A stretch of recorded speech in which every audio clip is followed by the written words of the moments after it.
What's up, everyone? Dave Dustin here again, making another video. This one is going to be all about the Denis Gifford bound volume of 1946 Canadian comics that I have here. Because it's about Canadian comics, I change up the rack also, where everyone can get a new background display to look at. On my rack, it's all Canadian editions from the 40s and 50s. Some really rare, some really awesome Canadian stuff up there. A lot of it's American reprints, and there's some original Canadian stuff as well. Something new to look at. Anyway, we'll get back to this. We're going to look at this. Just wanted to index all of the contents of this, because I doubt Denis Gifford had any idea of all of what he had here, or anyone else had any idea what was in this while it was just hidden away. Phil Clark, I don't think he would have known exactly what was in this either.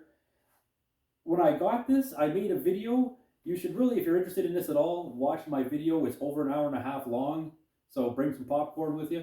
But I look at everything that was put out by Century Publications, Superior Comics in 1946. I go over the original artwork that was auctioned off by Weiss from the Bailey Archives and look at all the books that were put out by Century back then. It's really long, but it's a really good watch. But anyway, I just want to identify these because when I got this extremely valuable book that I got at the end of last year, I didn't know what I was getting. Like, literally did not know half the books inside this. I only knew what half the comics were contained in this when I bought this last year. And I had a surprise mystery mail call, and when I filmed opening it, in this video that I was talking about, you can go see, I didn't know what half the books were inside. It was just a mystery package that I was getting, really. I didn't know any of what was in it. But anyway, I just want to go over it now. I figured out within like a day of getting it, I just searched online for all the story contents, and I figured everything out. I know all the contents, so I'll go over that. But the provenance of it anyway is this was from the Denis Gifford collection. Denis Gifford was an artist, British artist back in the 40s. And then afterwards, it's through the 50s, 60s, 70s, 80s, he started becoming an author of comic history books. Now, unfortunately, he never featured any of these Canadian books in any of his. The books he published, he had an International Book of Comics, but it only featured from his collection some Canadian black and white comics, the Canadian whites from the World War II era that were all pure Canadian content. He did not feature any of these in any of his books. I don't think he really knew what they were exactly.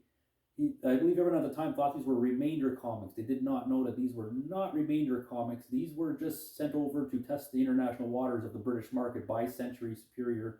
The first time they put out comics after just making gag books and joke books.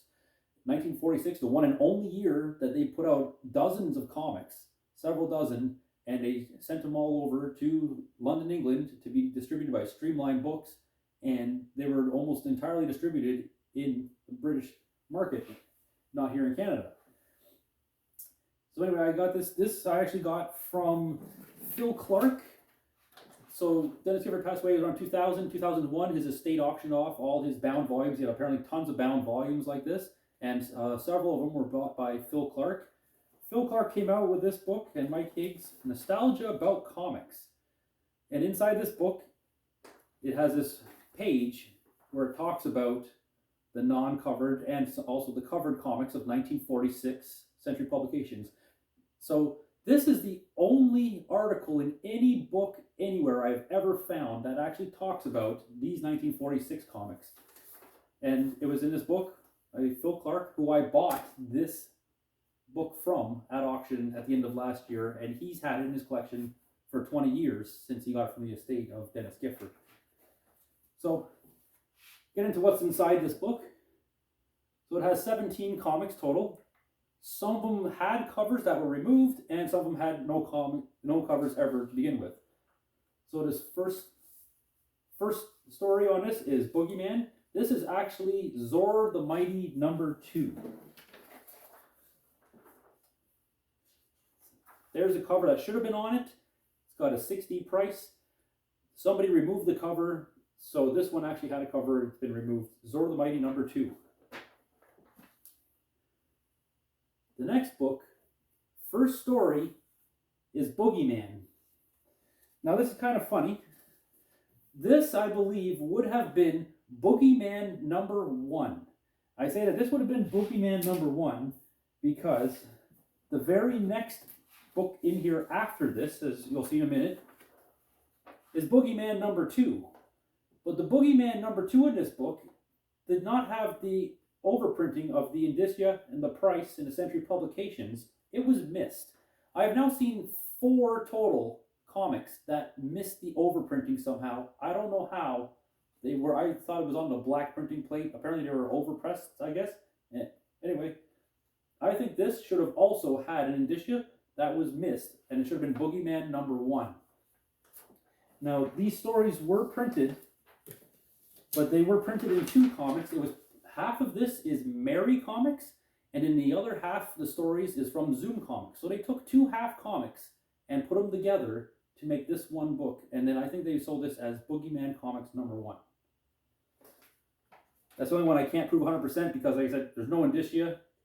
It's the only one known to exist. Like, this is not on the Grand Comic Database. There's no photos of this online. You can't find it anywhere. Boogeyman Number Two.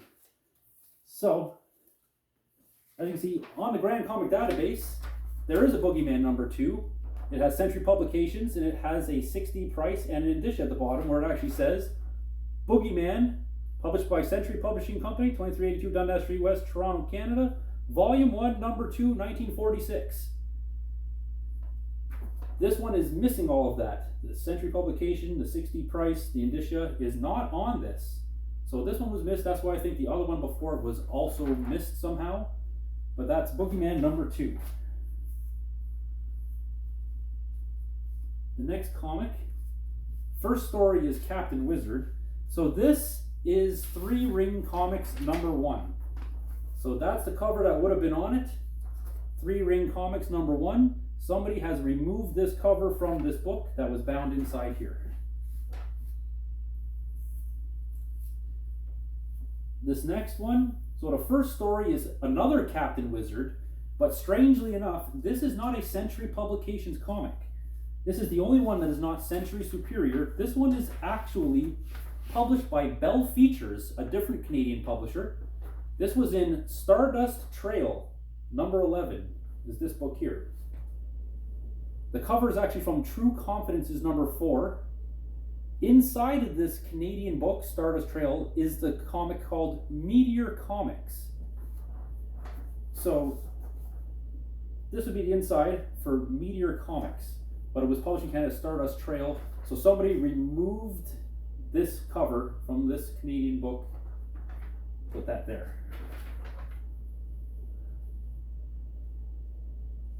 Another Captain Wizard as the first story, but this is back to being Century Comics again, just the one was Bell Features. This one is actually the first story of Latest Comics Number 1. So that would have been the cover on it. Someone removed this cover. Latest Comics Number 1. The next story, first story of the book, is A Duke of Darkness. This is Red Circle Comics Number 1. Here's the cover. Somebody has removed that. Red Circle Comics Number 1. That's the first appearance of Duke of Darkness. It was only published in Canada and it was distributed in Canada. It's got a 10-cent price on it. It was never published in the United States. First appearance of Duke of Darkness. Next, Star-Studded Comics. So this one actually has the cover. Here's another cover that's online on Grand Comic Database. This one has the logo for Century, 25-cent price, Volume 1, Number 1. The logo and the price are not printed on this cover. Must have been a UK distribution. They didn't print the prices on it for some reason. But that one has a cover still attached in the book. The back cover was removed though. But that's Star-Studded. The next comic we get to, this is Svengali, the first story in Twinkle Comics. So there's the cover for Twinkle Comics. Somebody has removed this cover, got a 9D price on it. Twinkle Comics, distributed in Britain. Next one, Mr. Lucifer Comics. So Mr. Lucifer Comics, there we go, Mr. Lucifer. This would be the first ever full cover-to-cover and classic style anthology horror comic ever distributed in the UK. Distributed in London, England, 1946. All horror content, all new, various stories. It was just the first horror comic ever distributed in the United Kingdom, in Great Britain, 1946. That's really cool because I got that one there. And I got this one here. And other than those two, there was just this one other one known to exist. This was the first one that was really known to exist back in like 2018. This was on eBay in Canada. It was $250 was the listing price. That's the first one in modern times anyone ever noticed, was this Mr. Lucifer. And then after that I found this second copy, and then here's the third copy known to exist of it. And then a fourth copy was told about from a person that saw my video online, and they said that they saw one in a British market and their friend picked it up and purchased it up there. So there is a fourth copy confirmed for sure. That's Mr. Lucifer.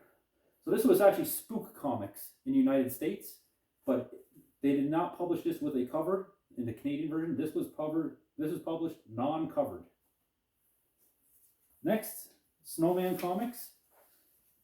So this is one of only two copies known to exist. Here's the other copy. Two of two copies. The only two copies known to exist. The first work published by Frank Frazetta, when Frank Frazetta was just a teenager working there as an assistant to John Giunta. So this was Frank Frazetta's first published comic work. Really well-known artist. The only two copies known to exist at the moment. And this was from the American comic Tally Ho. So this, not even photoed on the Grand Comic Database, not even listed on the Grand Comic Database as existing. Only two copies. Here's another one, Cisco Kid Comics, also not even listed on the Grand Comic Database as existing. This is the only copy currently known to exist. The only one you can see anywhere. Can't be found on the internet. I've searched everywhere. You cannot find Cisco Kid Comics anywhere. That's the only one.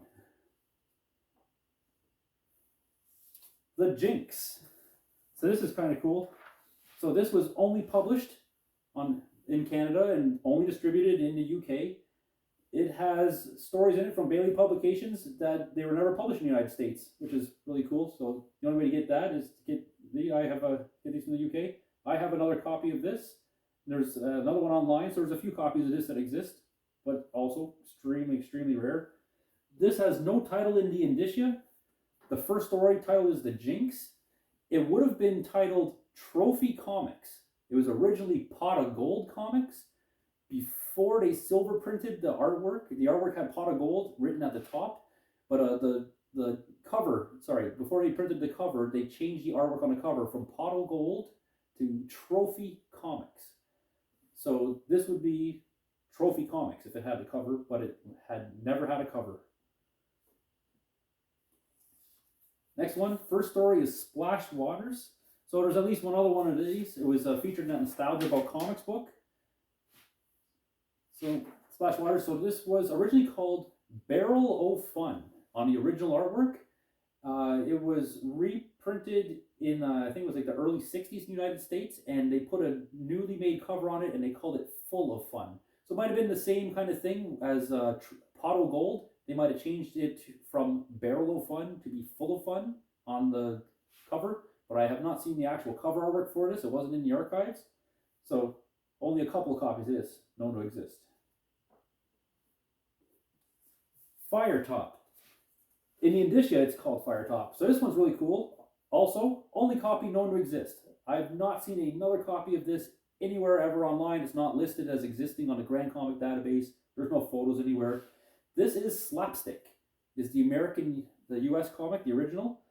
So for this, it was in the ad even that was put out by Century. If you look at my other video, you'll see all this. That it was supposed to be called Slapstick in the ad, but after the ad was printed, before they printed and published this, they went with no cover. They took an entire paragraph of text out of here and put the word comics. Now on some of the other books, they put the word comics underneath the first story title, Firetop. It became Firetop Comics, and that's what they called the book in the indicia, Firetop Comics. But in this indicia, it's just Firetop. They took out that whole paragraph of text to fit in the word comics for no reason whatsoever. They did not even use that title in the indicia. It is just Fire Top in the indicia. Only copy known to exist. So that's really awesome also.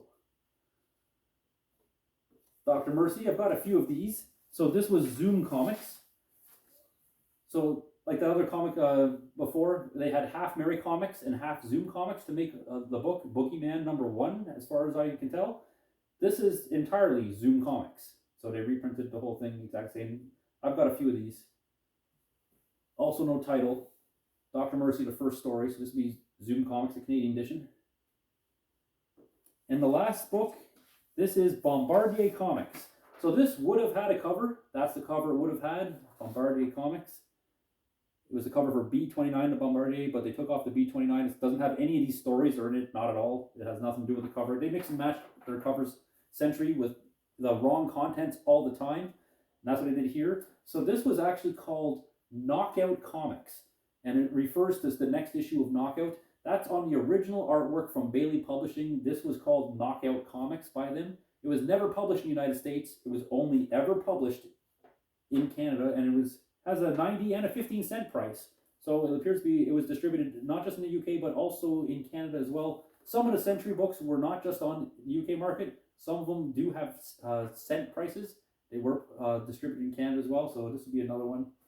Bombardier Comics. And that is all the comics in this book. Right? Hope you enjoyed it. Cheers.